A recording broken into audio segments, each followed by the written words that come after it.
Mothers next viewers எப்படி இருக்கீங்க?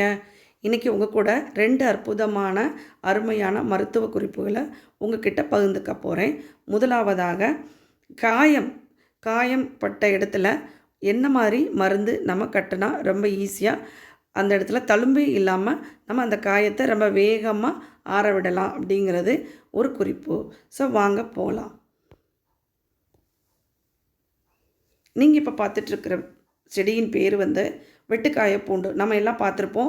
நம்ம வீட்டு பக்கத்தில் செவரோரங்களில் தண்ணி இருக்கிற இடத்துல, பாதையில் 2 சைடில் எங்கெல்லாம் செடி வளருதோ அந்த இடத்துல இந்த செடி நம்ம பார்க்குறோம். நம்ம சின்ன பிள்ளையிலேருந்து பார்க்குறோம். ரொம்ப அற்புதமான ஒரு மூலிகை குணம் கொண்டது. இந்த செடியை கூட நம்ம தாத்தா செடி அப்படின்னு சொல்லுவோம். எடுத்து விளையாடுவோம் நம்ம. இந்த செடியோட இலைகள் மிக அற்புதமாக காயங்களை குணப்படுத்தக்கூடிய ஒரு அற்புத மருந்து. இதை என்ன செய்யணுன்னா, காயம் பட்டுருச்சா, ஒரு இரும்பு, தகரம் அந்த மாதிரியான பொருட்கள் மூலமாக இல்லை கீழே விழுந்துட்டாங்க அப்படிங்கிற மாதிரி பட்சத்தில் உங்களுக்கு திடீர்னு போக முடியாது, எதுவும் இல்லை அப்படின்னா இந்த செடியோட இந்த இலைகளை பறித்து நல்லா அம்மியில் வச்சு அரைச்சி அதை அப்படியே அந்த புண்ணு இருக்கிற இடத்துல அப்ளை பண்ணி நல்லா ஒயிட் கிளாத் வச்சு நல்லா டைட்டாக கட்டிடுங்க. நல்லா ஒரு வாரத்தில் புண்ணு அற்புதமாக ஆறிடும். நீங்கள் இது 2 நாளைக்கு ஒரு தடவை மாற்றிட்டே இருக்கலாம். சரி, நீங்கள் உங்களுக்கு அது செடியாக வேண்டாம் அப்படின்னா நீங்கள் அந்த செடியில் அந்த இலையை பறித்து அரைச்சி அந்த சாரை கூட அதில் வச்சு நீங்கள் அழகாக கட்டலாம். மிக அற்புதமான மூலிகை, மருத்துவ குணம் கொண்டது இந்த மூலிகை. இந்த மாதிரி வெட்டுக்காயம் இருக்கிற இடத்துல நீங்கள் கட்டினீங்கன்னா இந்த காயம் வேகமாக ஆறி பரவி வந்துடும்.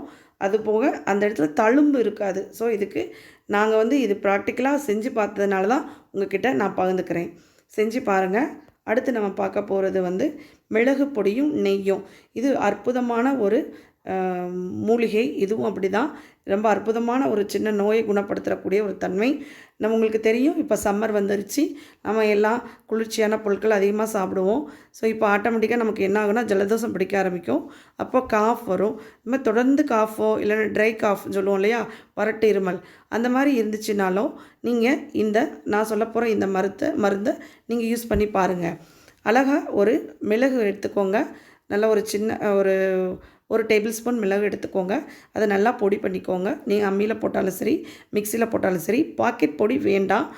இந்த பொடியை நல்லா அழகாக ஒரு கரண்டியில் ஒரு 2 ஸ்பூன் நெய், அற்புதமான நெய், வீட்டில் நீங்கள் ரெடி பண்ணி இந்த நெய்னால் ஓகே, இல்லை கடையில் வாங்கினாலும் சரி தான். அந்த நெய்யை சூடு பண்ணி அந்த பொடியை அதில் போட்டு நல்லா மிக்ஸ் பண்ணுங்கள். நம்ம எப்படி இட்லி பொடி போடுவோம் இல்லையா, அந்த மாதிரி மிக்ஸ் ஆகிடும். அதை நல்லா உள்ளங்கையில் வச்சு நல்லா நாக்கு வச்சு நக்கிடுங்க. நக்கி சாப்பிடுங்க. நல்லா நாக்கில் படுமாறி, தொண்டையில் படுமாறி நல்லா சாப்பிடுங்க. சாப்பிட்டுட்டு ஒரு 5 ml சுடு தண்ணி, கொஞ்சம் தண்ணி சூடாக இருக்கணும், குடிச்சிக்கோங்க. குடிச்சிட்டேன்னா நைட்டு படுக்க போகிறதுக்கு முன்னாடி இதை சாப்பிடுங்க. ரொம்ப அற்புதமான ஒரு ரெமெடி. காஃபே இருக்காது. இது காலையிலையும் மத்தியானம் வேண்டாம், காலையிலையும் இரவும் சாப்பிட்லாம். வேலைக்கு போகிறவங்களுக்கு, அங்கே வேலைக்கு போகிற இடத்துல ரொம்ப டிஸ்டர்பன்ஸாக இருக்குது அப்படின்னு நீங்கள் ஃபீல் பண்ணிங்கன்னா இதை சாப்பிட்டு போங்க. உங்களுக்கு எந்த பிரச்சனையும் இருக்காது. நிம்மதியாக தூங்கலாம். ஆஃபீஸில் நல்லா நிம்மதியாக வேலை பார்க்கலாம். இதை செஞ்சு பாருங்கள். இதுவும் நாங்கள் செஞ்சு என் குழந்தைங்களுக்கு நான் இதை தான் தருவேன். அற்புதமான ஒரு சூப்பரான மருந்து இந்த வறட்டு இருமலுக்கு. யூஸ் பண்ணி பார்த்துட்டு எனக்கு நீங்கள் கமெண்ட்ஸில் பதில் சொல்லுங்கள். முதல்ல இந்த வீடியோவை பார்க்குறவங்களா இருந்தால் சப்ஸ்கிரைப் பண்ணுங்கள். உங்கள் ஃப்ரெண்ட்ஸ்கிட்ட ஷேர் பண்ணுங்கள். இந்த வீடியோவை தொடர்ந்து பாருங்கள். நன்றி.